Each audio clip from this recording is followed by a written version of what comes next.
देखो, मनुष्य में कोई भी ऐसा सृष्टि का प्राणी नहीं जिसका स्वभाव, जिसकी प्रकृति मनुष्य में ना देखने को मिलती हो। चींटी से लेकर के, हाथी, शेर से लेकर के और मछली से लेकर के, जैसे 3 तरह के जीव माने जाते हैं ना, जलचर, थलचर, नभचर। आकाश में उड़ने वाले जीव, मिट्टी पर चलने वाले जीव और पानी में रहने वाले जीव। जैसे मछली को सर्वाधिक क्या प्रिय है? जल में तो रहती है वो, मारी किससे जाती है? मछली को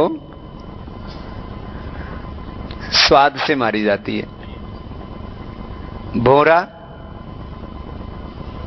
गंध से मारा जाता है, पतंगा रूप से मारा जाता है। देखो कितना आकर्षण होता है। नीति शास्त्र में इसका एक प्रसंग आता है कि उसको रूप से इतना आकर्षण होता है कि उसमें जाके मर ही जाता है। वो उसको स्वाद से इतना आकर्षण होता है कि मछली उसी से मारी जाती है, पकड़ी जाती है और खत्म हो जाती है। भौरे के बारे में भी ऐसे ही आता है कि वो इतना मस्त हो जाता है उसमें। वैसे तो आदमी जब भी किसी भी सुख में भोगता है ना उसको, तो उसमें इतना तल्लीन हो जाता है। कोई भी सुख हो, आदमी को ये तो बहुत समझाया जाता है उसको, आदमी को खाने से रोका ना जाए, उसको समझाया ना जाए ना, तो इतना पागल है कि खा के मर सकता है, पी के मर सकता है। उसको बार बार टोकते हैं, रोकते हैं। दारू पीने वाले इतनी पीते हैं, इतनी पीते हैं, उनको रोका ना जाए तो एक दिन में भी मर सकते हैं। हर एक चीज की मर्यादा बनाई। इसलिए भगवान हम राम को आदर्श क्यों मानते हैं? वो मर्यादा में जीते हैं। हर एक चीज की मर्यादा, खाने की मर्यादा, पीने की मर्यादा, भोग की मर्यादा, काम की मर्यादा, सेक्स की मर्यादा, उसका क्राइटेरिया बना दिया। एक सुनने की भी एक मर्यादा, देखने भी की एक मर्यादा, बोलने की भी एक मर्यादा, व्यायाम की भी एक मर्यादा, आहार की भी एक मर्यादा, निद्रा की भी एक मर्यादा। निद्रा की मर्यादा क्या है? कितने घंटा सोना चाहिए? 6 घंटा। आहार की मर्यादा क्या है? कितना खाना चाहिए? 2000, 2500, 3000 कैलोरी पर्याप्त है। घी की मर्यादा 2 चम्मच पर्याप्त है। कैल्शियम की मर्यादा एक उसकी क्वांटिटी निर्धारित कर दी है ना, इससे ज्यादा भी नहीं खाओ, इससे कम भी नहीं खाओ। तो एक मर्यादा बना दी, 6 घंटा सो, इतना आहार लो, आहार में इतने इतने ये चीजें लो। फिर जो है हर एक चीज की एक मर्यादा बना दी। संबंधों की भी एक मर्यादा बना दी, सुनने की, देखने की, बोलने की, जीने की, हर एक चीज की एक मर्यादा निर्धारित कर दी।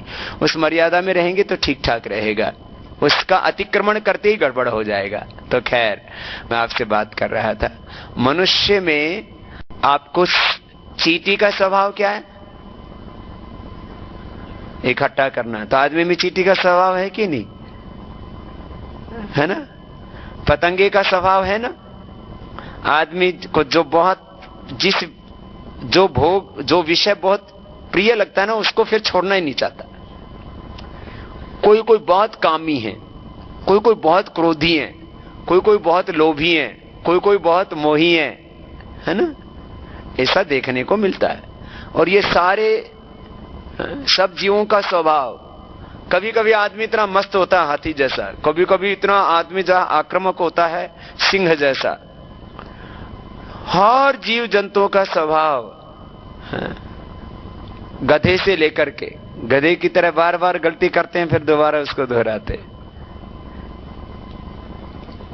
एक बार गलती करेंगे, फिर उससे दुख होता है गलती से, फिर नहीं करेंगे, फिर उसको फिर वापस दोहराने लगते हैं। तो पूर्व जन्म कई हेतु हैं उसके, जिससे हम उसको महसूस कर सकते हैं। यहां तक मानते हैं कि पूर्व जन्मों के जो संस्कार है ना, वो हमको, जैसे देखो ना, सब जीवों के एक जैसे संस्कार, एक जैसे विचार, एक जैसे चित्त का प्रवाह नहीं है। किसी किसी को देखो, उनके इतने ऊंचे विचार, इतना ऊंचा चरित्र, इतने ऊंचे भाव, इतना ऊंचा उनके चित्त के भीतर प्रवाह रहता है। एक क्षण के लिए भी, एक क्षण के लिए भी उनके मन में किसी भी तरह का कोई विकार नहीं आता, और कुछ ऐसे अशांत रहते हैं सुबह से शाम तक परेशान, उनके भीतर इतना ज्यादा उद्विग्नता रहती, इतने ज्यादा अशांत रहते हैं, एक क्षण के लिए उनको चैन नहीं मिलता। उनको कुछ भी दे दो, आप कुछ भी कर लो उनके लिए, वो शांति नहीं मिलती उनको। तो ये अनेक जन्मों का चित्त में संस्कारों का प्रवाह दौड़ता चला आता है। खैर, ये पूर्व जन्म की मैंने बात की, पुनर्जन्म की बात। कहते हैं योगी का पुनर्जन्म नहीं होता है, मुक्त हो जाता है। ये मुक्ति क्या है? सब मनुष्यों की जीवन की तमन्ना क्या है? हम कुछ भी करके, पढ़ाई करके, कमाई करके, खेती करके, व्यापार करके, सर्विस करके, रिसर्च करके, कविता करके, पाठ, कोई भी पाठ करके, जप करके, तप करके, यज्ञ करके, दान करके, पुण्य करके, हम क्या पाना चाहते हैं? सुख। ठीक है, सब जिस चीज में हमको सुख दिखता है, कई बार दुख को भी सुख मान लेते हैं, उसका कारण अज्ञान होता है। तो हम सब जीवों का लक्ष्य क्या है? सुख पाना। ठीक है, सुख किसे कहते हैं? शरीर, इंद्रियों और मन को जो अनुकूल लगता है उसको सुख कहते हैं। इससे सुख से होता क्या है? जो शरीर को अनुकूल लगता है, इंद्रियों के, मन को अनुकूल लगता है, उसमें होता क्या है? जैसे हमें बहुत अच्छा रूप देखने को मिला, हुआ क्या?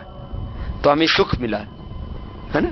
बहुत अच्छे दृश्य देखने से, बहुत अच्छा संगीत सुनने से, बहुत अच्छा खाना खाने से। जैसे खाने में आपको बहुत अच्छा खाना मिल जाए, रसगुल्ले, रसमलाई, जलेबी, जिसको जो पसंद है, गोलगप्पे, समोसे, पकोड़े, कुछ भी, तो बहुत अच्छा स्वाद मिलने से अपने को क्या मिलता है? सुख। बहुत अच्छा रूप देखने को मिल जाए, क्या मिलता है? सुख। बहुत अच्छा संगीत सुनने को मिल जाए, वो कैसे भी हो सकता है, वो संगीत भी हो सकता है, वो हरिओम पवार की कविता भी हो सकती है, वो कुछ भी हो सकता है। संगीत, कोई मंत्र भी हो सकता है। कई बार कुछ अच्छा चैंटिंग सुनते हैं, उससे भी शांति मिलती है ना? हमको जो सुख मिलता है ना, इसका मतलब वहां हम ठहर जाते हैं, वहां हम शून्य में चले जाते हैं। तो सुख का अर्थ है शून्य में जाना, शून्य में प्रवेश। आपने कुछ भी जो आपको प्रिय है, जो भी प्रिय है, वो खाकर के आपको क्या मिला? सुख। सुख का क्या मतलब हुआ? आपकी जीभ को अच्छा लगा, ठीक है, जीभ को अच्छा लगता है, सूंघने में अच्छा लगा, वो सूंघ करके, वो खा करके क्या होता है? आप एकदम ना मस्त हो जाते हैं। मस्त हो जाते हैं मतलब मौन में चले जाते हैं। तो जितने भी सुख हैं और जितना भी नशा है और जो भी वासना है, ये व्यक्ति को शून्य में लेके जाती है। तो सुख का अर्थ है शून्य अवस्था। चलो ये खा के पी के तो समझ में ना आता हो, आप सोते हो कि नहीं सोते? रात को सोते? सो के क्या मिलता है? शरीर की तो थकान दूर होती है, और वैसे क्या मिलता है? अच्छा लगता है ना? बहुत तेज नींद आ रही हो ना इससे, तो आदमी को इतना मजा आता है सोने में, और किसी किसी को इतना मजा आता है, इतना सुख मिलता है कि वो सोने में बहुत रुचि रखते हैं। सोकर के क्या मिलता है? चलो भाई, हम ये मिलता है, खा के तो स्वाद भी मिलता है, देख करके कुछ मिलता होगा, जो भी मिलता है। सो के क्या मिलता है? सो के तो कुछ नहीं मिलता है, लेकिन उसमें भी सुख मिलता है, क्योंकि किस में चले जाते हैं? शून्य में। अच्छा, दारू पी के क्या मिलता है? शून्य में जाता है। ड्रग लेते हैं, उससे किस में जाता है आदमी? शून्य में जाता है। और ध्यान करके भी किस में जाता है? शून्य में चला जाता है। तो इसका मतलब सुख का अर्थ क्या है? शून्य में चले जाओ। शून्य में जाते हैं तो क्या होता है? कोई विचार नहीं रहता, ठीक है, कोई संकल्प नहीं रहता, कुछ भी याद नहीं रहता। इसका मतलब क्या हुआ इसका मतलब यह हुआ कि शून्य में हम जब चले जाते हैं तो वहां आत्मा तत्व शेष रह जाता है, वहां हम होते हैं, वहां मैं होता हूं, ये है मैं।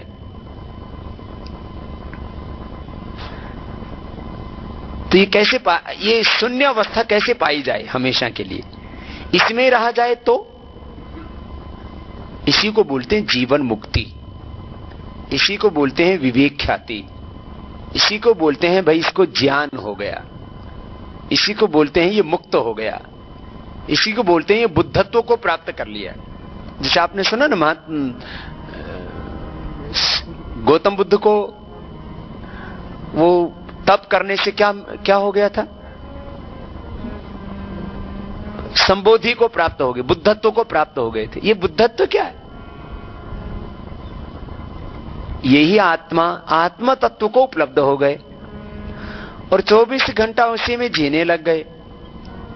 बस अब शुद्ध बुद्ध नहीं रही शरीर की। इसका मतलब क्या? शरीर की शुद्ध बुद्ध नहीं रही ऐसा नहीं है, माने अब शरीर के जो भोग हैं, शरीर की जो वासनाएं, जिनको हम कहते हैं कि सुख मिल रहा है हमको, अब उसमें कोई रुचि नहीं रही। अब वो तृप्त हो गए, पूर्ण हो गए, मुक्त हो गए, बुद्ध हो गए, शुद्ध हो गए। तो सुख क्या है? शून्य अवस्था में जाना। समाधि भी क्या है? तदेव अर्थमात्र निर्भासम स्वरूप शून्य में समाधि, समाधि अवस्था में पहुंच गए। तो जीवन की यात्रा सुख की है और सुख की यात्रा शून्य की है। और शून्य दो तरह से शून्य अवस्था में जाया जा सकता है, एक योग से, एक भोग से। जो भोग से सुख में जाया जाता है वो थोड़ी देर के लिए जाते हैं। थोड़ी देर के लिए किसी सुंदर चीज को देखो तो अच्छा लगता है, कोई सुंदर स्त्री हो, सुंदर पुरुष हो, उसको थोड़ी देर देखो, देख के पहले तो लगता है वाह कितना सुंदर, ब्यूटीफुल, वेरी ब्यूटीफुल, है कितना खूबसूरत है ये, कितनी खूबसूरत है। और थोड़ी देर देखते रहो, फिर क्या होगा? बोले देख लिया चलो। इसको बोलते हैं क्षणिक सुख। इसको क्या बोलते हैं? तो अब समझ में आया क्षणिक सुख क्या है? तो देखा और बाद में उससे मन भर गया, मन ऊब गया। एक बहुत अच्छा संगीत है और उसको 2 बार सुनो, 3 बार सुनो, बाद में क्या बंद करो, बहुत हो गया। रसगुल्ला खाओ, गुलाब जामुन खाओ, गोलगप्पे खाओ, बर्गर खाओ, पिज्जा खाओ, कोल्ड ड्रिंक पियो, कुछ भी पियो जो जिसको कहते हैं ना अच्छा लग रहा था, उसको खाओ खाओ। और खा के बाद में क्या होता है? हटाओ। पहले खाओ बाद में हटाओ। प्राप्ति समाप्ति। दुनिया में जो चीज प्राप्त होती है वो समाप्त हो जाती, फिर उसका आकर्षण नहीं रहता। जो भी चीज एक बार मिल गई और फिर बार बार क्यों होता है वो अलग है, वो दूसरा विषय, वो संस्कार दुख है, वो प्रवाह ऐसा बना है उसका। तो दुनिया का सुख क्षणिक है, चाहे वो शरीर का सुख है, चाहे वो इंद्रियों का सुख है, चाहे वो मन का सुख है। जैसे कोई भी सुख हो, कैसा भी सुख हो, तो हमको कैसा सुख चाहिए? परमानेंट चाहिए, लेकिन परमानेंट तो यहां मिलता नहीं, और जो मिल गया उससे तृप्त नहीं होता, क्योंकि वो छूट जाता है। और यदि उसमें आदमी ये सोचे कि मैं इसको बार बार भोगूंगा तो फिर कमजोर पड़ जाता है। कोई भी सुख, चाहे वो भोग का हो, चाहे वो इंद्रियों का हो, चाहे मन का हो, किसी भी तरह का हो, तो एक रास्ता है भौतिक रास्ता, सुख, भौतिक सुख इसको बोला। अब आदमी नशा से भी ऐसे ही करता है। जितने भी लोग नशा करते हैं ना, वो इसी उसमें करते हैं कि पहले 1 बोतल पीते हैं, फिर 2 बोतल पीते हैं, फिर सुबह से शाम तक ही पीते रहते हैं, फिर थोड़ा सा ड्रग लेते हैं, फिर उससे ज्यादा लेते हैं, फिर इतने हैवी डोज लेते हैं। वो माइकल जैक्सन मरी गया ना, क्या खा के मरा? नींद की गोली ही ज्यादा खा के मर गया। नींद की गोलियां भी लोग ज्यादा खाते हैं जिनको एडिक्शन हो जाता है, और नींद की गोली खा के उनको लगता है कि हम बड़ा आनंद आ रहा है। अब बताओ ये सुख क्या है? सारी दुनिया सुख के पीछे दौड़ रही है। अच्छा, कुछ लोग ऐसा मानते हैं कि मोटरसाइकिल चलाने में बड़ा सुख है, वो जब मिल जाती है थोड़ी देर बाद में कहते हैं कुछ नहीं इसमें। गाड़ी चलाने में बड़ा सुख है, बड़ा शुरू में ड्राइव करते हैं, बाद में बोरिंग लगता है। गाड़ी भी फिर बोरिंग लगने लगती है, मोटरसाइकिल भी बोरिंग लगने लगती है, पति और पत्नी भी बोरिंग लगने लगती है, फिर कुछ भी अच्छा नहीं लगता। कुछ तो हमने अनुभव किया, कुछ दूसरों से सुना है। हमें क्या पता पति पत्नी को क्या लगता है, तो बताते हैं आप ही लोग हैं? और फिर सब बातों का अपने आप पता लगाना कोई बुद्धिमानी का काम थोड़ी। कोई आदमी कीचड़ में फंसा है, वो फंस के बोला भाई बड़ा खराब काम है, तो मैं जरूर थोड़ी मैं उसमें जाके फंसू। तो सुनो, सुख क्या है? सुख वो मौन अवस्था है। सुख मौन है, सुख शून्य है, जब मौन हो जाते हैं। फिर योग से क्या होता है? योग से हम शून्य अवस्था में जाते हैं, वो 24 घंटा वो ही शून्य जैसी अवस्था, विवेकमयी अवस्था होती, शुद्ध ज्ञान, शुद्ध सत्व वो बना रहता है। ये योग की विशेषता है। 24 घंटा फिर सुख में बने हुए। दुख किससे होता है? दुख अज्ञान से होता है। ये मिल गया, धन संपत्ति मिल गई तो सुखी, धन संपत्ति कम हो गया तो दुख, प्रतिष्ठा कहीं सम्मान हो गया तो सुख, कहीं अपमान हो गया तो दुख, कहीं लाभ हो गया तो सुख, कहीं हानि हो गई तो दुख। मौसम अनुकूल है, सर्दी गर्मी में भी एसी है तो सुख, थोड़ा गर्मी लगी तो दुख, फिर ऐसे ही सुख दुख मिलता रहता है। तो योगी सदा सुखी रहता है। ये है योगी होने का फायदा। योगी को ये सब कुछ कैसे नहीं होता, तो इसको उदाहरण दिया कि वो निर्बीज हो जाता है। जैसे बीज होता है ना, बीज को पानी मिलते ही क्या होगा? पानी मिले और मिट्टी मिले तो क्या होता है उसमें? अंकुर। और उसको थोड़े देर अग्नि के संपर्क में रख दो तो क्या हो जाता है उसमें? उसके अंकुर होने की क्षमता नष्ट हो गई। तो आम आदमी ऐसा है जैसा बिना भुना हुआ चना, उसको कोई भी विषय, कोई भी सुख मिलता है उसमें, फिर उसको अंकुर फूट जाता है। उसका शब्द का, स्पर्श का, रूप का, रस का, गंध का, मान का, अपमान का, लाभ का, हानि का, जय का, पराजय का, ये सब उसमें अंकुर फूटने लगता है। तो फिर क्या किया? बोले योगाग्नि में उसके अंकुर को नष्ट कर दो।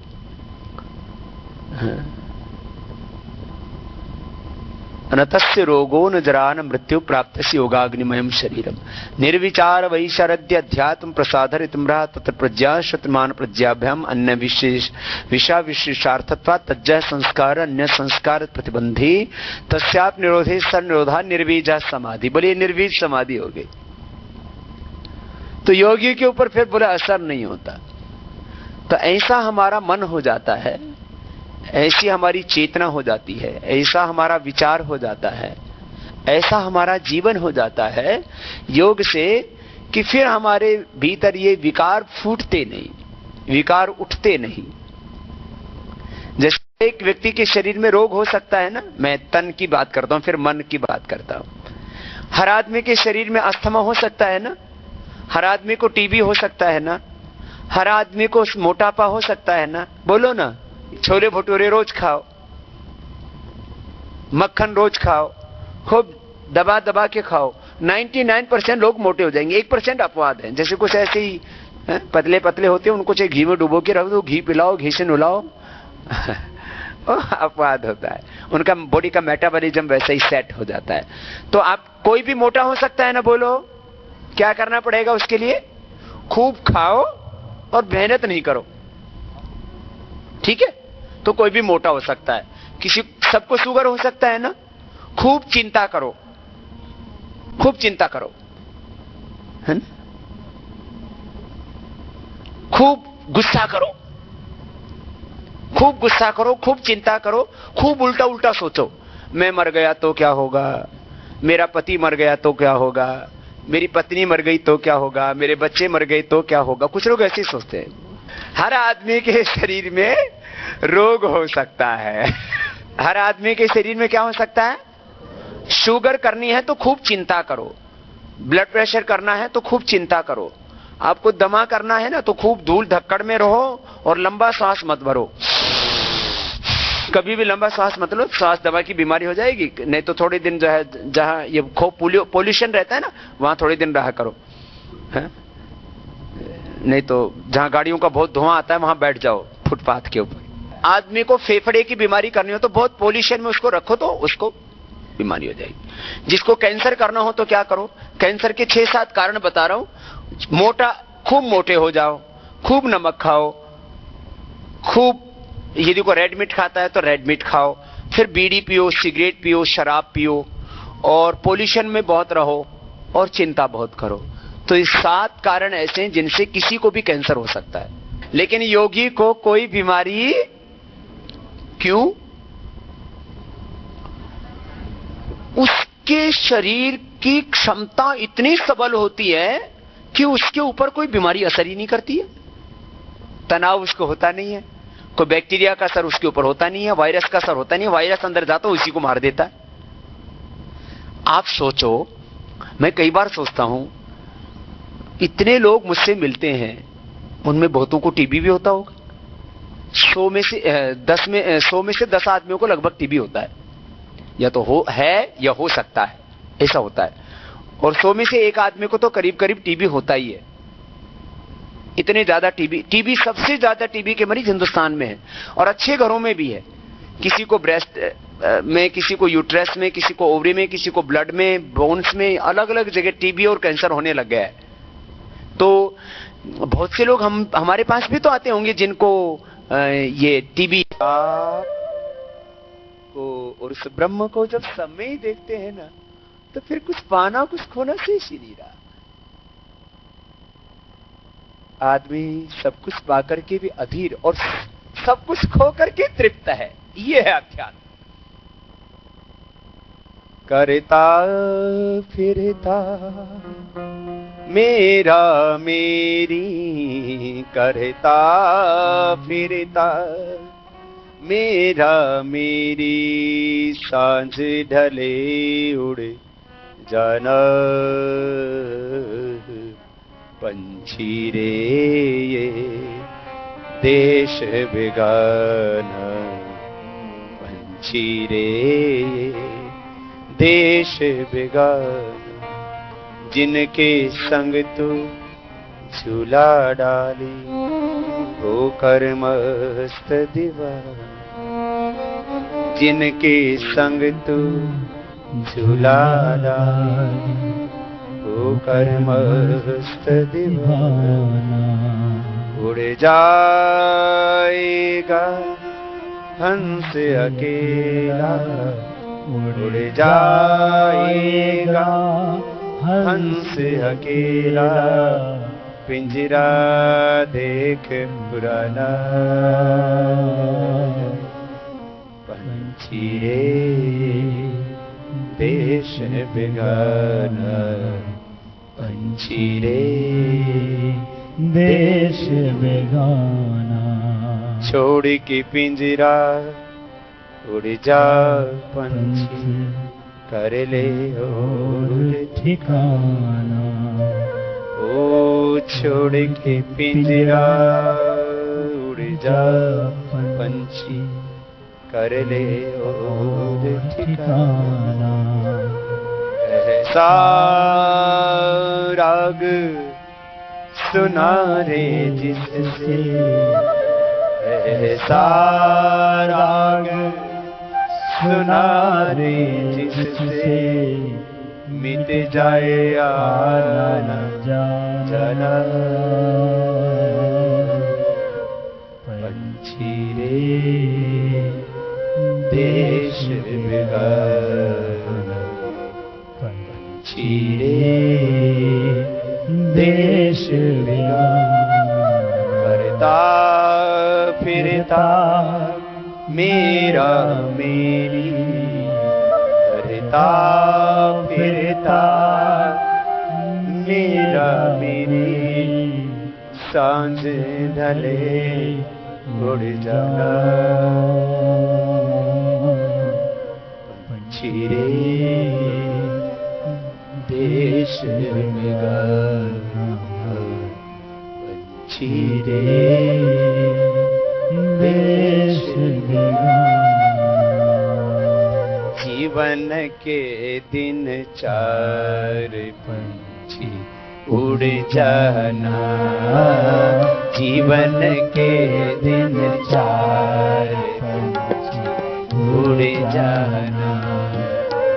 कर ले यत्न हजार पंछी उड़ जाना, कर ले यत्न हजार पंछी उड़ जाना। जीवन के दिन चार पंछी उड़ जाना, जीवन के दिन चार पंछी उड़ जाना।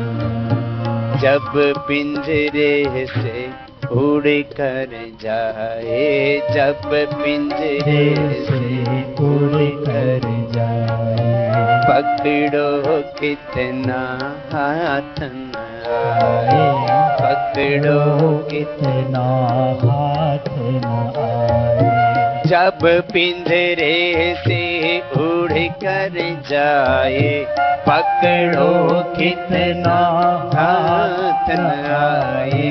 लंबी भरे उड़ान उड़ जाना, लंबी भरे उड़ान पंछी उड़ जाना। जीवन के दिन चार पंछी उड़ जाना, जीवन के दिन चार पंछी उड़ जाना। योगी जनों ने जोर लगाया, योगी जनों ने जोर लगाया, नहीं किसी ने काबू पाया, नहीं किसी ने काबू पाया। योगी जनों ने जोर लगाया, नहीं किसी ने काबू पाया। हो गया सब वीरान उड़ जाना, हो गया सब वीरान पंछी उड़ जाना। जीवन के दिन चार पंछी उड़ जाना, जीवन के दिन चार पंछी उड़ जाना। कर ले यत्न हजार पंछी उड़ जाना, कर ले यत्न हजार पंछी उड़ जाना। जीवन के दिन चार पंछी उड़ जाना, जीवन के दिन चार पंछी उड़ जाना। गाए जा भगवान की महिमा, गाए जा, गाए जा भगवान की महिमा, गाए जा। ओ सुबह शाम इस मन मंदिर में, सुबह शाम शाम इस मन मंदिर में झाड़ू रोज लगाए जा, गाए जा, गाए जा, भगवान की महिमा गाए, गाए जा, गाए जा, भगवान की महिमा गाए जा। चिंता और चिता इस जग में एक समान कहती है। चिंता और इस जग में एक समान कहती है। एक जिंदे को एक मुर्दे को दोनों समान जलाती है। वो एक जिंदे को एक मुर्दे को दोनों समान जलाती है। जो दुख को दिखाए खाए वही दुखड़े मिटाए, दुख को दिखाए वही दुखड़े मिटाए। चिंता दूर भगाए जा, गाए जा, गाए जा, भगवान की महिमा गाए जा, गाए जा, भगवान की महिमा गाए जा। कौन हमेशा रहा जगत में, किसका यहाँ ठिकाना है। वो कौन हमेशा रहा जगत में, किसका यहाँ ठिकाना है। ओ बांध ले बाबा बिस्तर अपना, ये तो देश बेगाना है। वो बांध ले बाबा बिस्तर अपना, ये तो देश दीवाना है। ये दुनिया सराय, कोई आए कोई जाए। ये दुनिया सराय, कोई आए कोई जाए। पथिक यही समझाए जा, गाए जा, गाए जा, भगवान की महिमा गाए जा, गाए जा, भगवान की महिमा गाए जा। सुबह शाम इस मन मंदिर में, सुबह शाम इस मन मंदिर में झाड़ू रोज लगाए जा, गाए जा, गाए जा, भगवान की महिमा गाए जा, गाए जा, गाए जा, भगवान की महिमा गाए जा, भगवान की महिमा गाए जा, भगवान की महिमा गाए जा। सच्चिदानंद भगवान की जय। तो जब बोध होता है, ज्ञान होता है, तो भगवान के सिवा और कुछ नजर ही नहीं आता। तो ये जो योग तत्व है, ये अध्यात्म तत्व है, ये कोई कल्पना नहीं है, ये कोई सपना नहीं है, ये कोई इमोशनल फीलिंग ही नहीं है, यही वास्तविक सत्य है। ये जगत दिख रहा है, सामान्य सत्य है, अंतिम सत्य, शाश्वत सत्य, नित्य सत्य, अखंड सत्य, वो भगवान। तो योगी होना ये मूर्खता का काम नहीं है, सन्यासी होना ये नादानी नहीं है। सन्यासी होना ही, योगी होना ही जीवन की सबसे बड़ी उपलब्धि है। तो मैं आप सबसे चाहता हूं, आप संसार में रह करके भी सन्यासी बन जाएं। देखो, जगत का विरोध थोड़ी है, जगत तो भगवान का ही स्वरूप है।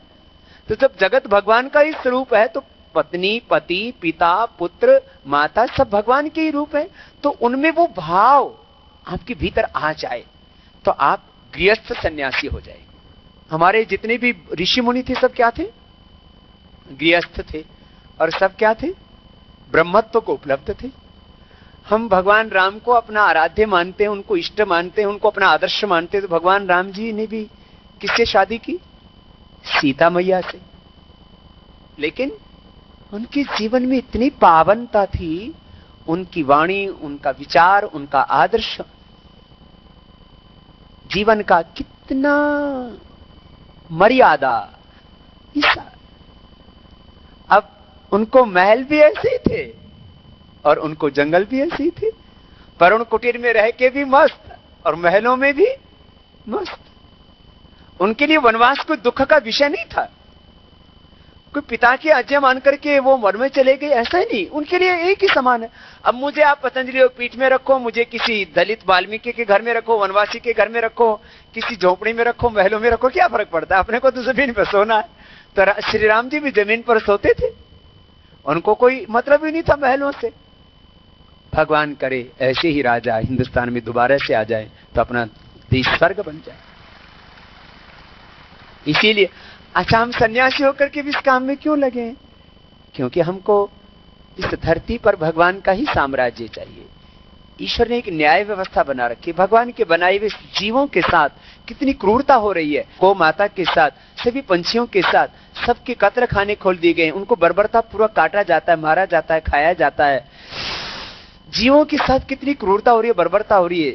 ये भगवान का ही स्वरूप है। जल, जंगल, जमीन, ये भगवान का ही स्वरूप है। सारी सृष्टि इसको नष्ट कर रहे हैं ये पूंजीवादी साम्राज्यवादी लोग। इसलिए हम चाहते क्या है?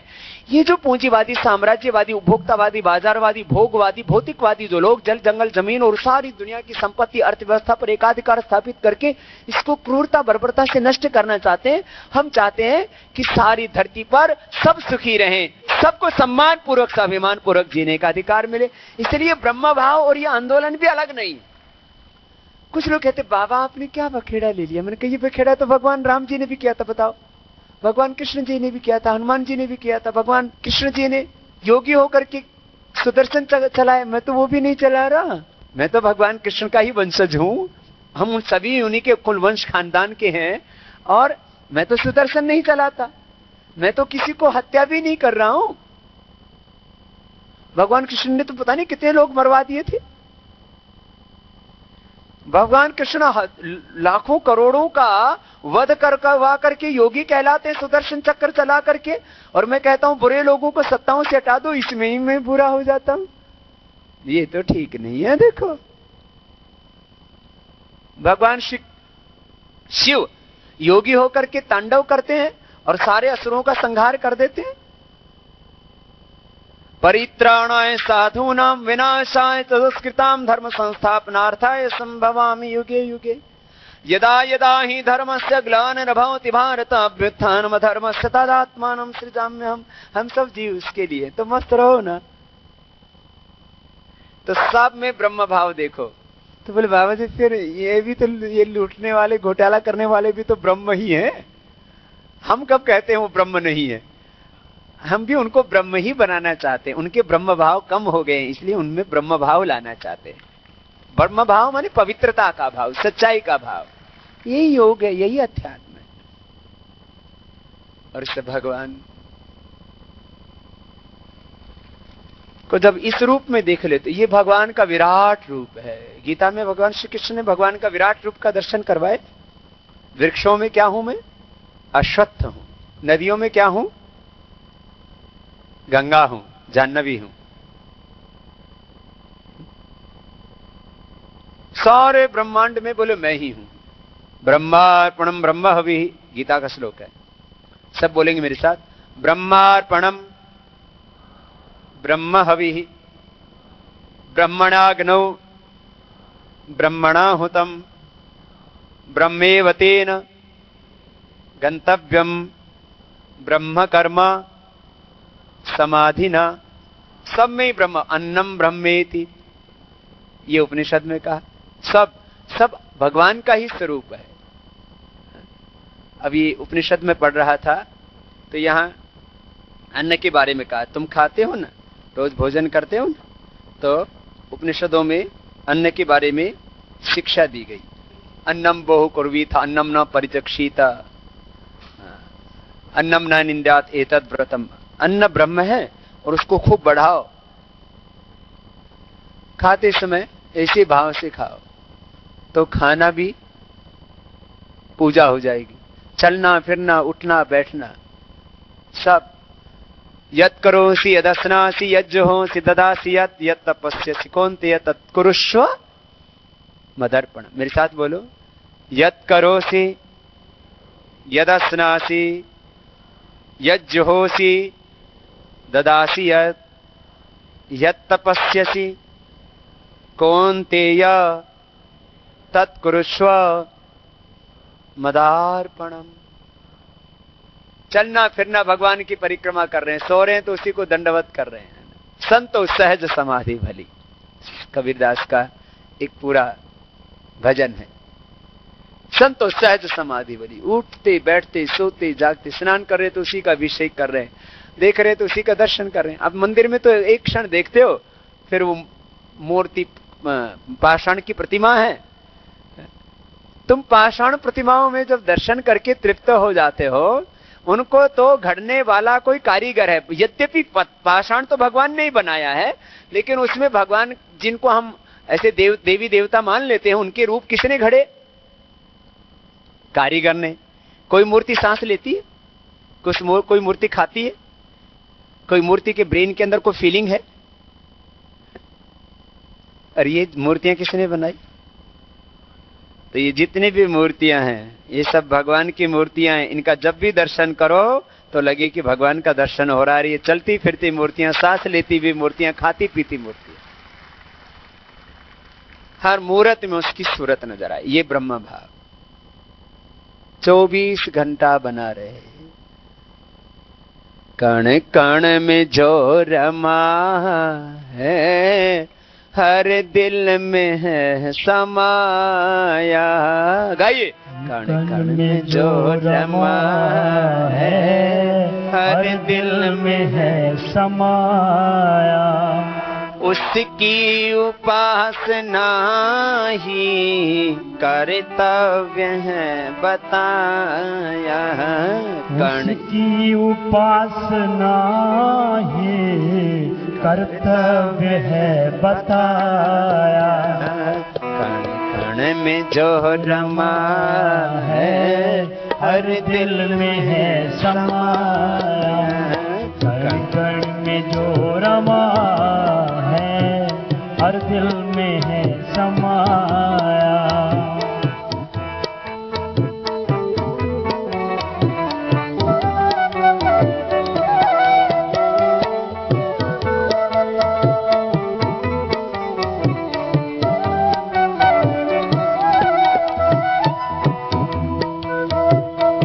सोचता है खुद वो कितना मान होगा। दिल सोचता है खुद वो कितना महान होगा। कितना महान होगा, इतना महान जिसने संसार है बनाया। इतना महान जिसने संसार है बनाया। उसकी उपासना है कर्तव्य है बताया। उसकी उपासना है कर्तव्य है बताया। कण कण में जो रमा है, हर दिल में है समाया।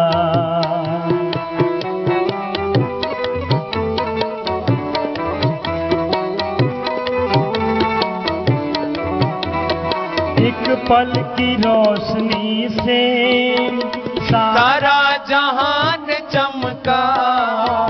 एक पल की रोशनी से सारा जहान चमका। सारा जहान चमका। सूरज का एक दीपक आकाश में जलाया। सूरज का एक दीपक आकाश में जलाया।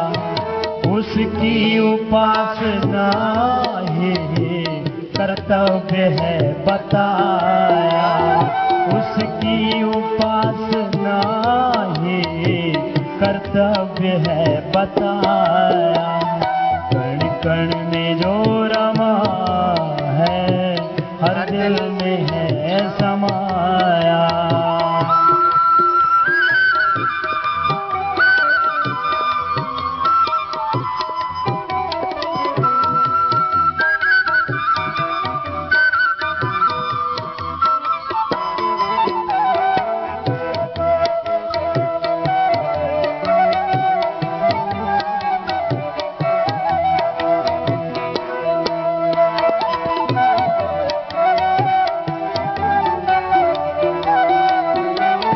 हर वक्त बन के साथी रहता है साथ सबके, हर वक्त बन के साथी रहता है साथ सबके, रहता है साथ सबके।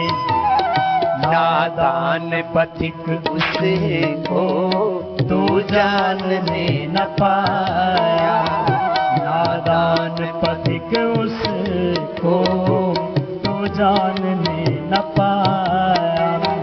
उसकी उपासना ही कर्तव्य है बताया, उसकी उपासना ही कर्तव्य है बताया। कण कण में जो रमा है, हर दिल में है समाया। कण कण में जो रमा है, हर दिल में है समाया। इतना महान जिसने संसार है बनाया, इतना महान जिसने संसार है बनाया। कण कण में जो रमा है, हर दिल में है समाया, हर दिल में है समाया, हर दिल में है समाया। हर वक्त बन के साथी रहता है साथ सबकी, नादान पथिक उसको तू जानने न पाया। राह पर चलने वाले राही जो तुझे हर वक्त शक्ति देता है, मति देता है। लोग कहते हैं भगवान कहां है, लेकिन जब तुम्हारे भीतर की आंखें खुल जाती हैं तब तुम्हें ऐसा लगता है भगवान कहां नहीं है। पहले ये पूछते हो कि कहां है, कौन है, कैसा है। बाद में जब अज्ञान मिटा, अंधेरा छटा, तमस समाप्त हुआ, तब लगा अरे दरअसल हम अहंकार की गठड़ी ऐसे सिर पर बांधे ढोते रहते हैं ना। मैंने देखा, फिर पूछते हैं बाबा जी भगवान कहां है। मैंने कहा इसको क्या बताऊं। मेरे से आके पूछते बाबा जी आपको भगवान मिल गए। अब मैं उनसे ये कहूं कि मिले नहीं तो बोले फिर बाबा जी क्यों बने फिरते हो। और फिर यूं कह दो कि मिल गए तो बोले दिखाओ। अब मैंने इससे कह दिया हम मिल गए तो बोले दिखाओ। मैंने कहा देख लो। बोले कहां है। मैंने कहा मेरे अंदर है। बोले आप में तो मुझे रामदेव दिखाई देता है। तो मैंने कहा अपने अंदर देख ले। बोले मेरे अंदर तो मुझे राधा कृष्ण दिखाई देता है। मैंने कहा इस फूलों में देख ले। बोले फूल दिखाई देता है। मैंने कहा इस फूल का भी तो कोई फूल होगा, ये भी तो कहीं से आया है। इतना खूबसूरत इस मिट्टी से निकला, ये अभी भी नहीं दिखता है। अरे एक बीज डाला उससे इतना सुंदर रूप बना दिया, इतनी इसमें गंध, इतना इसमें स्वाद, इतना इस सारी सृष्टि के अलग अलग चीजों को देख और इसके मूल में जा, मूल में जा, मूल में जा, मूल में जा, सारे ऐश्वर्य के मूल में जा, सब सुखों के मूल में जा। जिसको तू सुख मानता उसके मूल में जा, जिसको तू अच्छा मानता उसके मूल में जा, जिसको तू जगत मानता उसके मूल में जा, जिसको तू ब्रह्म मानता उसके मूल में जा। वहां जाएगा तो उसी को पाएगा। जिस दिन घमंड अपने सर से उतार देगा। चलो आज तो भजन ही करवा देते हैं, आनंद आ रहा है। आप भी गाओ ना मस्ती से, माताएं तो गा लेती है। क्या तुम भगवान के नहीं हो क्या? तुम भी भगवान के लिए। तुम स्वयं ही ब्रह्म रूप हो। जिस दिन घमंड अपने सर से उतार देगा, जिस दिन घमंड अपने सर से उतार देगा, उस दिन तुझे विधाता अनमोल प्यार देगा, उस दिन तुझे विधाता अनमोल प्यार देगा, जिस दिन घमंड अपने।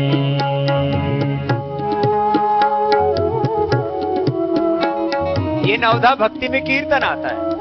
कीर्तन करते हैं ना, भजन करते हैं तो भगवान अपने आप ही मिल जाते हैं।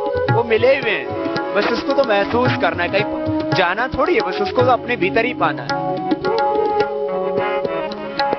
उसके समान जग में दाता न और कोई, उसके समान जग में दाता न और कोई, देने पे जब वो आए तो बेशुमार देगा, देने पे जब वो आए तो बेशुमार देगा, जिस दिन घमंड अपने।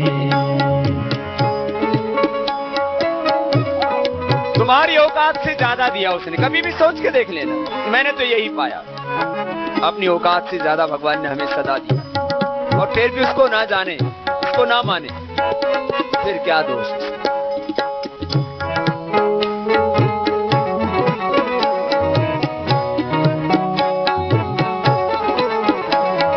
मन वचन कर्म उसकी आज्ञानुसार कर ले, मन वचन कर्म उसकी आज्ञानुसार कर ले, वह तो पिता है तुझ पे सर्वस्व वार देगा, वह तो पिता है तुझ पे सर्वस्व वार देगा, जिस दिन घमंड अपने।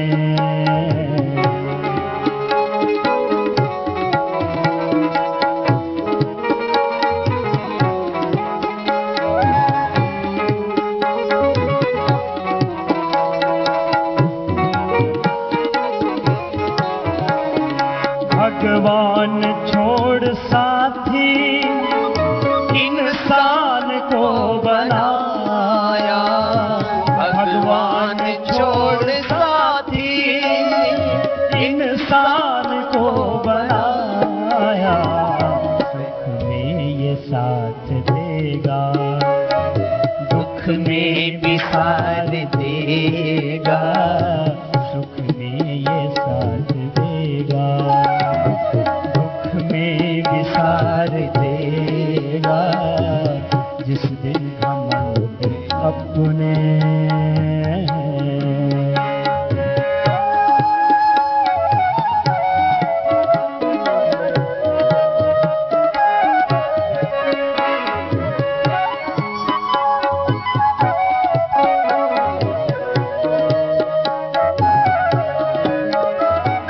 भेजा था उसने जग में करने को कुछ कमाए, भेजा था उसने जग में करने को कुछ कमाए, किसको पता था जीवन यूं ही गुजार देगा, किसको पता था जीवन यूं ही गुजार देगा, जिस दिन घमंड अपने।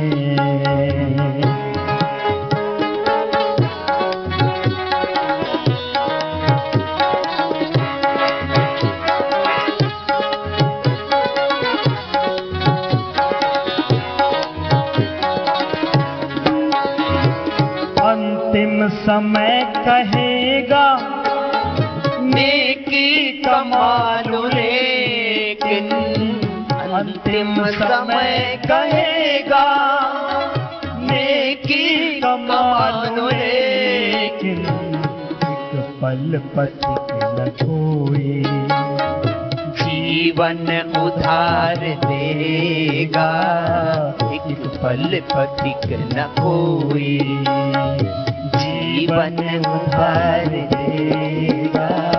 जिस दिन घमंड अपने आसर से उतार देगा, उस दिन तुझे विधाता अनमोल प्यार देगा, उस दिन तुझे विधाता अनमोल प्यार देगा। जिस दिन घमंड अपने सर से उतार देगा, जिस दिन घमंड अपने सर से उतार देगा, सर से उतार देगा।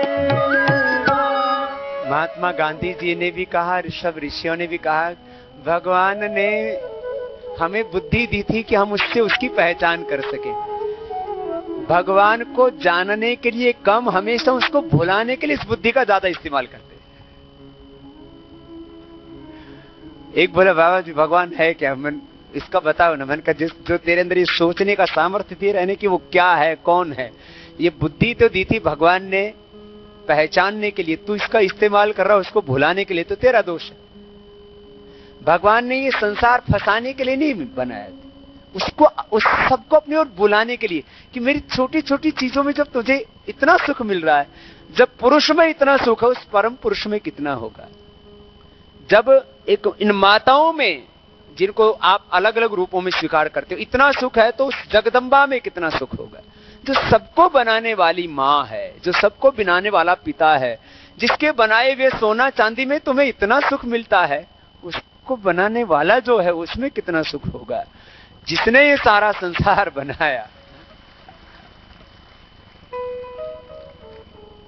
तो जब ये बोध होता है ना, फिर आदमी को कोई आकर्षण नहीं रहता, फिर वो जीता है बस निष्काम भाव से। निष्काम कर्म, निष्काम जीवन, दिव्य जीवन, divine life, divine knowledge, divine voice, divine behaviour, Divya संबंध, डिवाइन रिलेशनशिप। तो आप लोगों को ऐसा जीना है,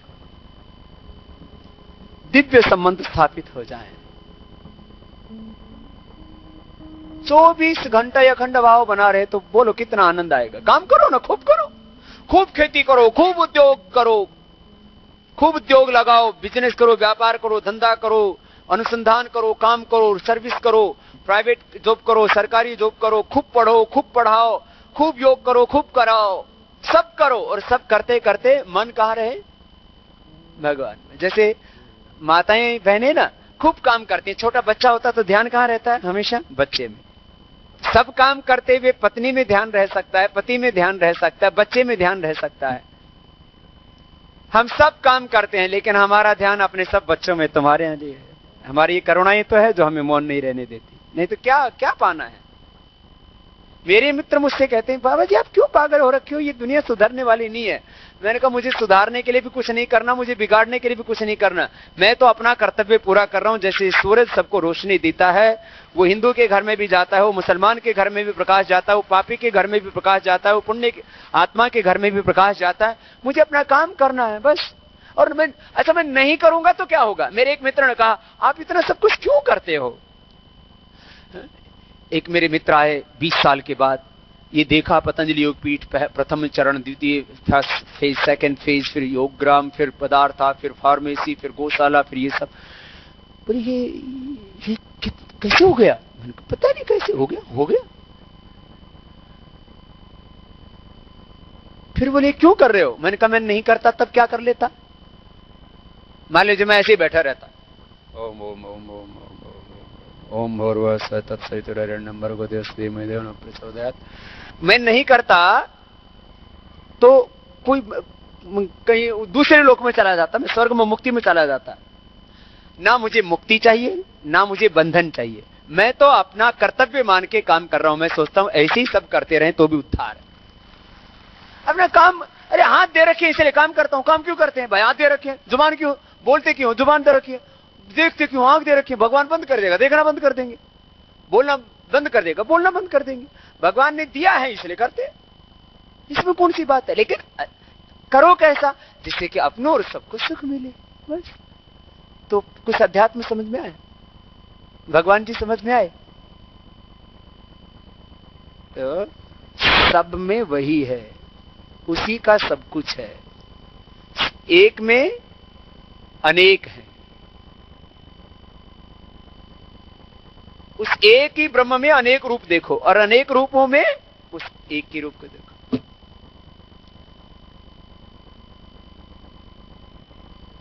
और उसको नहीं देखोगे तो क्या होगा? फिर सब कुछ पाकर के भी अधीर, अशांत, अतृप्त रहोगे। सब कुछ जान करके भी अज्ञानी रहोगे। सब कुछ पा करके भी अशांत। सब देखा है मैंने दुनिया में, छोटे से लेकर के बड़ों तक। सब कुछ पा लिया, करोड़ों अरबों की दौलत, और ऐसे बावड़ों की तरह से बैठे हुए। बाबा जी स्ट्रेस रहता है, क्या करें? नींद नहीं आती है, नींद आती नहीं है, भूख लगती नहीं है, सो नहीं सकते, खा नहीं सकते, पी नहीं सकते, चल फिर नहीं सकते, जी नहीं सकते। हार्ट में भी जुगाड़बाजी करके स्प्रिंग लगा रखी है, एंजियोप्लास्टी करा रखी है, इधर से फाड़ दिया, भगवान तो मिला नहीं। हनुमान जी ने तो फाड़ा तो भगवान मिला था, इसको वैसे ही फाड़ना पड़ता, इसको कुछ नहीं मिला। अंदर इधर भी जुगाड़बाजी करा के हार्ट चला रखा है, इधर जुगाड़बाजी करा करके डायलिसिस करके किडनी को चला रखा है, फिर ट्रांसप्लांट करा है। फिर बोले बाबा जी क्या करूं, कुछ समझ में नहीं आता। मैंने कहा चल मेरे साथ योग कर और जो कुछ है सबको बांट, सबकी सेवा में लगा। फिर बोले मैं ये पाया इकट्ठा क्यों किया था? मैंने कहा तू जाने क्यों इकट्ठा किया था, मैं तो इलाज बता सकता हूं। तेरे बीमारी हो गई थी लोभ की। ना वित्तेन तर्पणयो मनुष्य, सारी दुनिया की दौलत, सारी दुनिया की शोहरत, सारी दुनिया की स्त्रियां एक पुरुष को और सारी दुनिया के पुरुष एक स्त्री को मिल जाएं, सब ऐश्वर्य यदि एक व्यक्ति को भी मिल जाए तो उसकी भी तृप्ति नहीं हो सकती। और यदि मन में संतोष है, मन में भगवान के प्रति भक्ति का भाव है, श्रद्धा समर्पण का भाव है, तो जितने धरती पर लोग हैं इससे 100 गुना भी पैदा हो जाएं तो सबके लिए धरती माता स्थान देगी, सुख देगी, उनको आश्रय देगी, कोई कमी नहीं। यत् पृथिव्याम ब्रीहि यवम हिरण्यम पसवा स्त्रियः एकस्यापन पर्याप्त तस्मात् त्रिशं परित्यजेत्। न जातु कामः कामानां भोग्यनो प्रशाम्यत हविषा कृष्ण वर्त में भूयवाभिवर्धते। जैसे आग जल रही है उसमें घी डालो और बढ़ती जाती है, ऐसे तो ये आग है भोगों की। इसलिए तृष्णान जीर्णा वयमेव जीर्णा। देखो आदमी को समाधान तो भगवान के प्राप्ति में, भगवान की प्राप्ति में, उसके जानने में, उसको अनुभव करने में, बस उसको पा लेना, सब कुछ अपना ही है ना। मैंने कहा तुम 2-4 इंच जमीन, 2-4 एकड़ जमीन, शहरों में किसी को 200-400 गज का प्लॉट हो, मेरा 400 गज का प्लॉट है, हम मजे में रहते हैं, ये सारी धरती मेरे भगवान की है और मैं उसका बेटा हूं और सारा उत्तराधिकार में मुझे मिला हुआ। जैसे बाप की संपत्ति के ऊपर बेटे का अधिकार होता है, मैं भगवान का बेटा हूं और वो मेरा बाप है। ये डिवाइन रिलेशनशिप है हमारी, जहां तुम लिविंग रिलेशनशिप बना सकते हो, तो डिवाइन रिलेशनशिप क्यों नहीं बनाए हम? तो उसके साथ में हमारी डिवाइन रिलेशनशिप है, वो हमारा बाप, हम उसके बेटे, और ये सत्य है।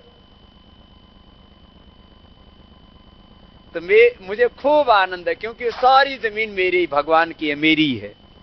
मानने को तो सब, जैसे मैंने सबको मान लिया ना, तुम सबको बोलो तुम मेरे हो कि नहीं हो, इसलिए तो अपने अपने घरों से आए हो ना। आप भाई बहन माताएं सब मेरे अपने ही है, तो मैंने मान लिया। मानो तो सारा जग अपना, नहीं तो सब झूठा सपना।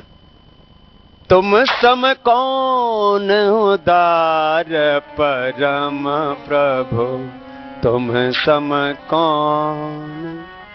आओ गाओ आनंद से, प्रभु की भक्ति में तो सुख है ना। एक साथ गाओ, ऐसे नहीं। तुम्हारी तालियां भी ठीक से नहीं बज रही है। आनंद से, मस्ती से। तुम सम कौन उदार परम प्रभु, तुम सम कौन उदार, तुम सम कौन उदार परम प्रभु, तुम सम कौन उदार। तुम्हें भूल कर हम इस जग में, तुम्हें भूल कर इस जग में बनते अपराधी, पग पग में बनते अपराधी, पग पग में तुम करते उद्धार परम प्रभु, तुम सम कौन उदार,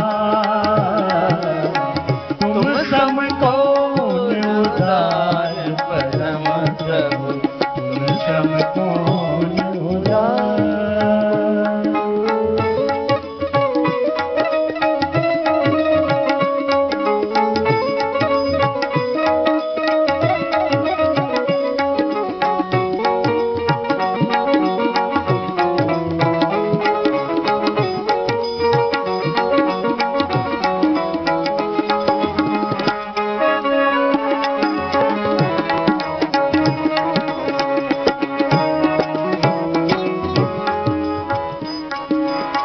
जो कुछ पाते व्यर्थ गवाते, जो कुछ पाते व्यर्थ गवाते, फिर भी तुम देते ही जाते, फिर भी तुम देते ही जाते।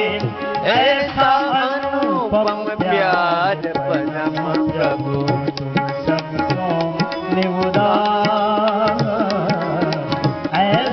अनुपम प्यार परम प्रभु, तुम सबको निउदार।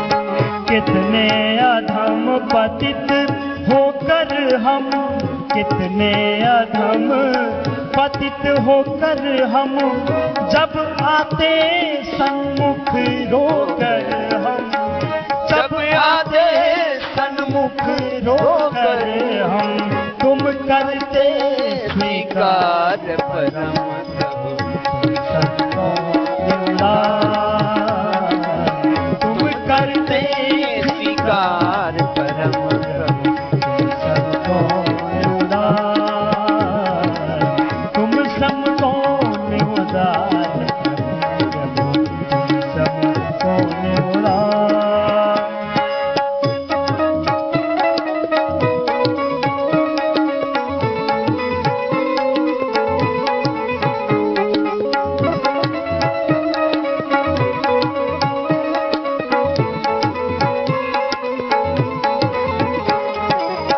तुमने ही मुझको अपनाया, तुमने ही मुझको अपनाया, तुमको ही एक अपना पाया, तुमको ही एक अपना पाया। तुम ही परम आधार परम प्रभु, तुम सबको निउदार, तुम ही परम आधार परम प्रभु, तुम सबको निउदार।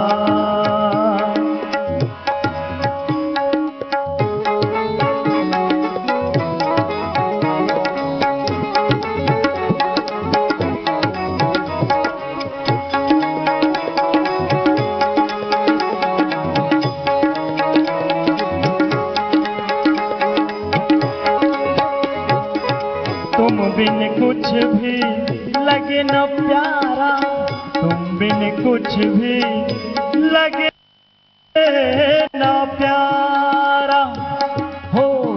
बिन कुछ भी लगे न प्यारा, तुमसे मांगू प्रेम तुम्हारा, तुमसे मांगू प्रेम तुम्हारा। सुन लो पथिक पुकार परम प्रभु तुम सबको उदार। सुन लो पथिक पुकार परम प्रभु तुम सबको उदार। तुम सबको उदार, सबको उदार। तुम्हें भूल कर हम इस जग में, तुम्हें भूल कर हम इस जग में बनते अपराधी पग पग में, बनते अपराधी पग पग में। तुम करते उद्धार परम प्रभु सबको उदार। तुम करते उद्धार परम प्रभु सबको उदार। तुम सबको उदार, तुम सबको उदार। सच्चिदानंद भगवान की जय। ये बात तो समझ में आ जाती है जब समस्त सदगुरुओं के पास बैठते हैं, सत्संग करते हैं, लेकिन फिर मति फिर जाती है। एक बार तो बात समझ में आ गई, गुरु ने मुक्ति की युक्ति भी बता दी, फिर मति फिर जाती।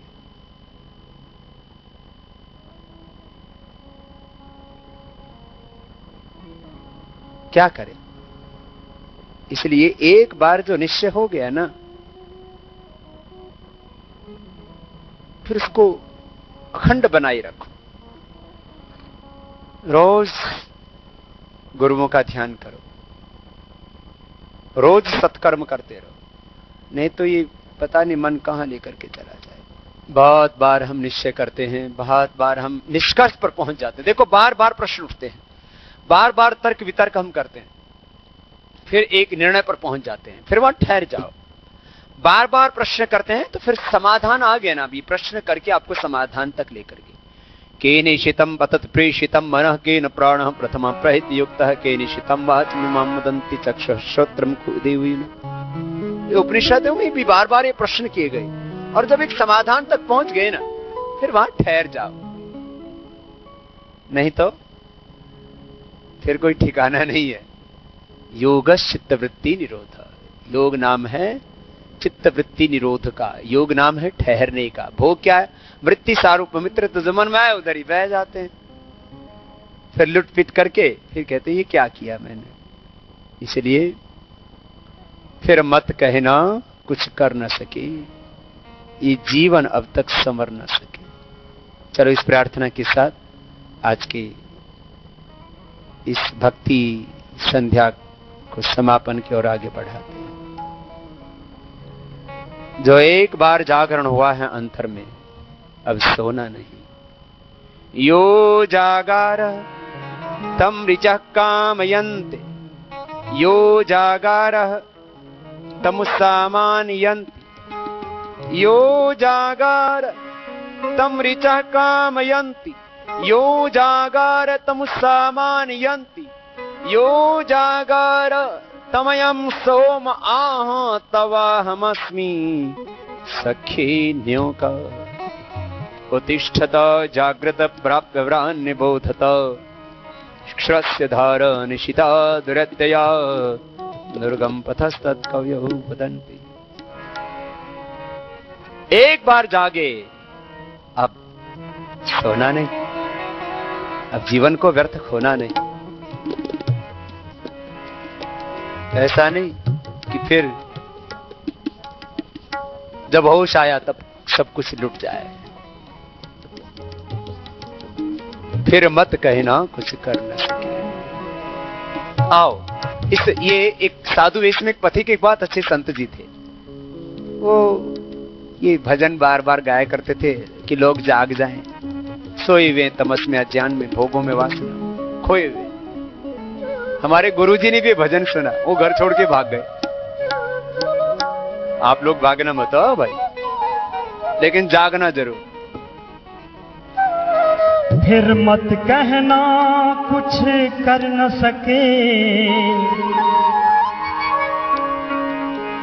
नहीं जीवन अब तक संवर सके। फिर मत कहना कुछ कर न सके, फिर मत कहना कुछ कर न सके, फिर मत कहना कुछ कर न सके, फिर मत कहना कुछ कर न सके, नहीं जीवन अब तक संवर सके। फिर मत कहना कुछ कर न सके, फिर मत कहना कुछ कर न सके, फिर मत कहना कुछ कर न सके, फिर मत कहना कुछ कर न सके।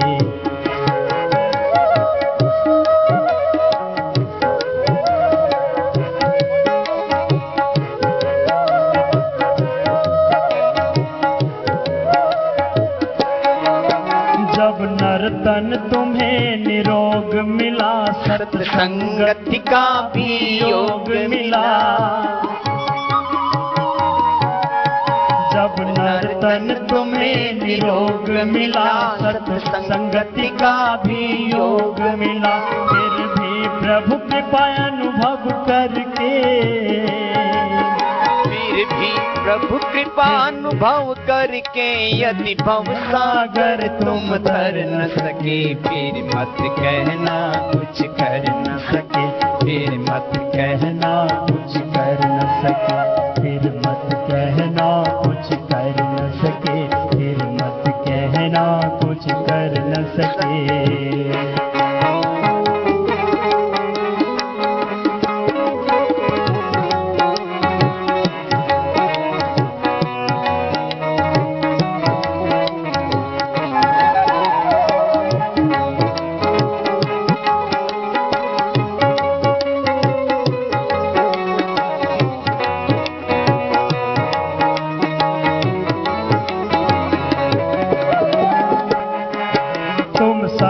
तत्व ज्ञानी होकर तुम सधर्मी दानी होकर,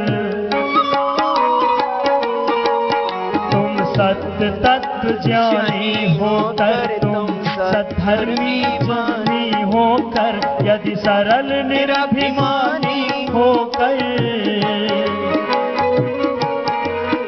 यदि सरल निरभिमानी होकर कामना विमुक्त विचर न सके, फिर मत कहना कुछ कर न सके, फिर मत कहना कुछ कर न सके, फिर मत कहना कुछ कर न सके, फिर मत कहना कुछ कर न सके।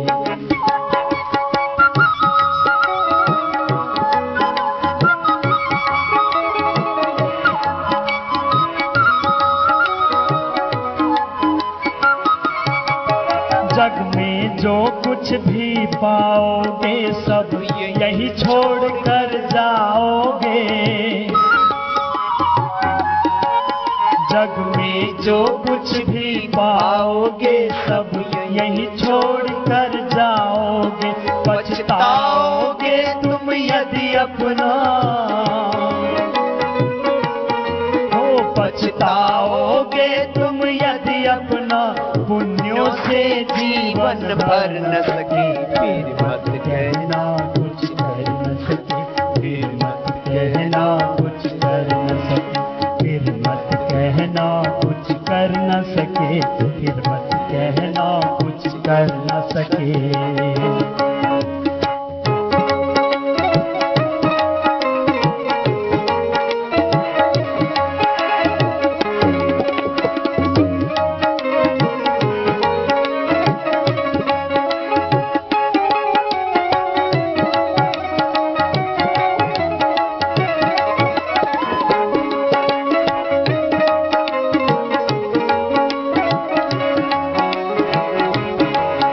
जब अंत समय आ जाएगा तब क्या तुमसे बन पाएगा,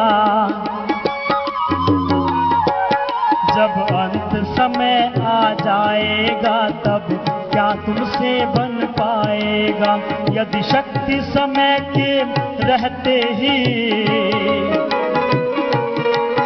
यदि शक्ति समय के रहते ही आचार विचार सुधर न सके, फिर मत कहना कुछ कर न सके, फिर मत कहना कुछ कर न सके, फिर मत कहना कुछ कर न सके, फिर मत कहना कुछ कर न सके, फिर मत कहना कुछ कर न सके,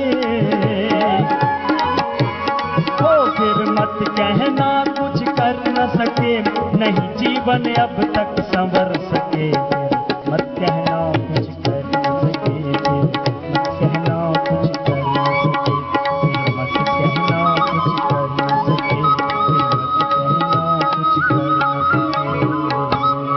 सके। बार बार हमारे शास्त्र, बार बार गुरु हमें चेतावनी देते हैं और अपने कर्तव्य का, अपने अस्तित्व का हमें बोध कराते हैं। एक क्षण के लिए भी हमारा आत्म भाव हमसे विस्मृत न हो, एक क्षण के लिए भी ब्रह्म भाव हमसे विस्मृत न हो, और ये आत्म भाव, ये ब्रह्म भाव, ये दिव्य भाव हमारा सदा स्थिर रहे। हम सदा उच्च चेतना से युक्त रह करके शरीर, इंद्रियों और मन की पराधीनताओं से मुक्त रह करके धीरे धीरे जड़ता से मनुष्यता, मनुष्यता से देवत्व और आत्मानवत्व की ओर आरोहण करते रहें। भगवान ने इंसान बना करके हम पर बहुत एहसान किया है, बहुत उपकार किए हैं। प्रभु तुम बहुत अनुग्रह किए। भगवान ने बहुत उपकार करके हमको मनुष्य का ये जन्म दिया है, और मनुष्य का जन्म पा करके और इसमें भी हम चेतना का शिखर आरोहण ना करें, जीवन में पूर्णता को प्राप्त ना करें, तो फिर इससे बड़ा हमारा दुर्भाग्य कुछ भी नहीं हो सकता है। भगवान करे सबको ऐसी ही सन्मति मिले, ऐसी ही सद्बुद्धि मिले, ऐसे ही सद्भाव मिले, सभी सतपथ पर आगे बढ़ें, धर्म के पथ पर चल करके, न्याय के पथ पर चल करके, सच्चाई के पथ पर चल करके, अहिंसा के पथ पर चल करके, संयम और सदाचार के, योग और अध्यात्म के पथ पर चल करके हम अनंत के राही, भूमा के उपासक, उस ब्रह्म के आराधक साधक बन करके प्रतिपल उस भगवान को अपने आसपास महसूस करते हुए, ब्रह्म इदम अमृतम पुरस्तात् ब्रह्म पश्चात ब्रह्म दक्षिणतश्च उत्तरेण अधश्च ऊर्ध्वं च प्रसृतम ब्रह्म इदम विश्वम इदम वरिष्ठम। चारों ओर सब जगह है, कण कण में ईशावास्यमिदं सर्वम, सियाराममय सब जग जानी वासुदेव सर्वम। ओम खम ब्रह्म, ऐसा ऊंचा भाव, आत्म भाव, निज स्वरूप की स्मृति और उस ब्रह्म भाव की स्मृति, सब आकारों के पीछे जो निराकार है, सब सुखों के पीछे जिसका शाश्वत सुख है, उसको हम प्रतिपल अनुभव करें। वही शाश्वत सत्य है, वही शाश्वत सुख है, वही शाश्वत शांति है, वही पूर्ण तृप्ति है, वहीं पर पूर्ण मुक्ति है। ओम पूर्णमदः पूर्णमिदं पूर्णात् पूर्णमुदच्यते पूर्णस्य पूर्णमादाय पूर्णमेवावशिष्यते। ओम शांति शांति शांति। ओम द्यौः शान्तिरन्तरिक्षम् शांति पृथिवी शांतिरापः शांतिरोषधयः शांतिः वनस्पतयः शांतिर्विश्वे देवाः शांतिर्ब्रह्म शांतिः सर्वं शांतिः शांतिरेव शांतिः सामा शांतिरिधि। ओम शांति शांति शांति।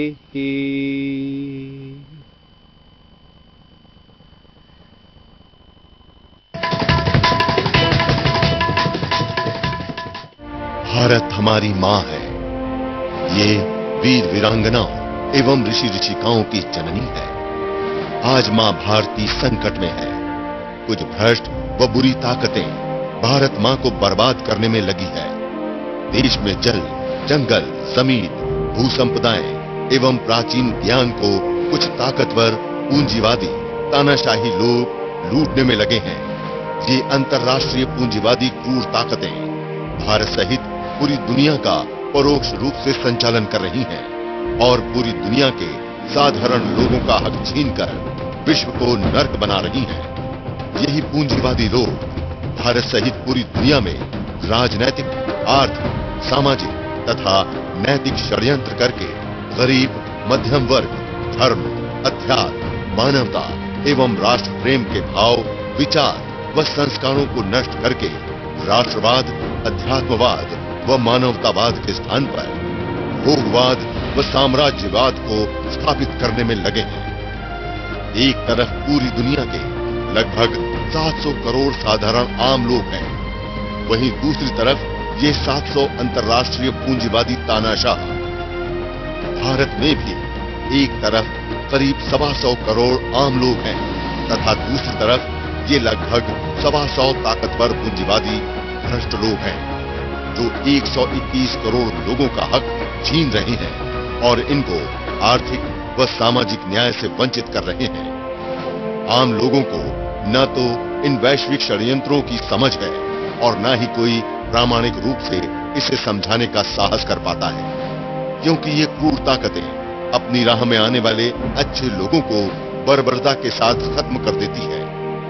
आम आदमी को अर्थव्यवस्था, कुटिल राजनीति, लोकतंत्र, कानून व्यवस्था व वैश्विक व्यवस्था की ठीक समझ नहीं है और न ही उसे पूरे षड्यंत्र से बाहर निकलने का रास्ता पता है। देश व दुनिया की इन सभी क्रूर शैतानी शक्तियों को परास्त करके सत्य व न्याय की स्थापना के लिए, देश, धर्म व संस्कृति की रक्षा के लिए तथा आम व गरीब लोगों की भलाई के लिए भगवान ने एक योगी आत्मा को धरती पर जन्म दिया है।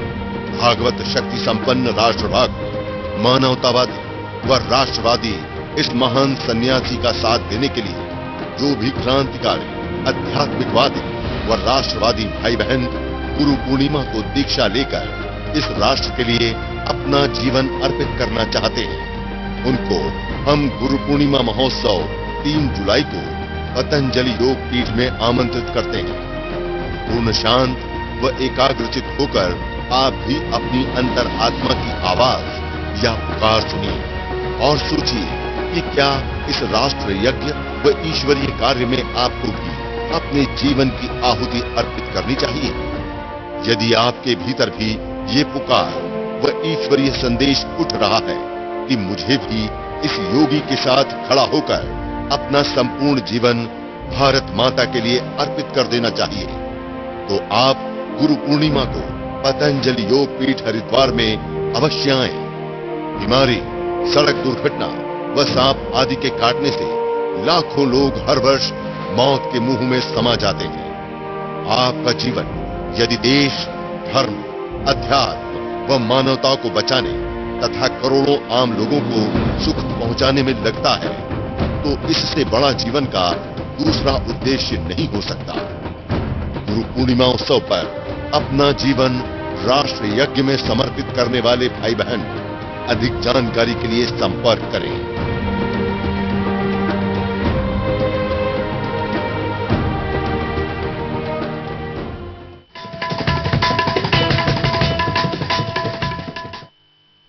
गुरुकुल किशनगढ़ घासेड़ा श्रद्धेय स्वामी रामदेव जी महाराज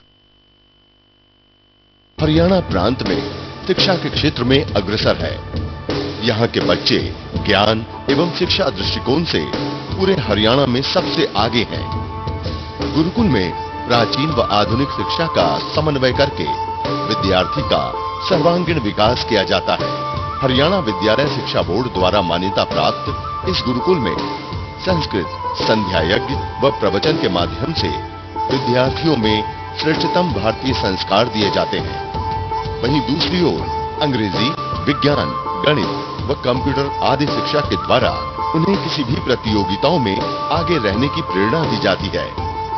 इन्हीं प्रयासों का परिणाम है कि हरियाणा बोर्ड की 10वीं की परीक्षा में एक विद्यार्थी ने 500 में से 494 अंक प्राप्त कर टॉप 10 में जगह बनाई।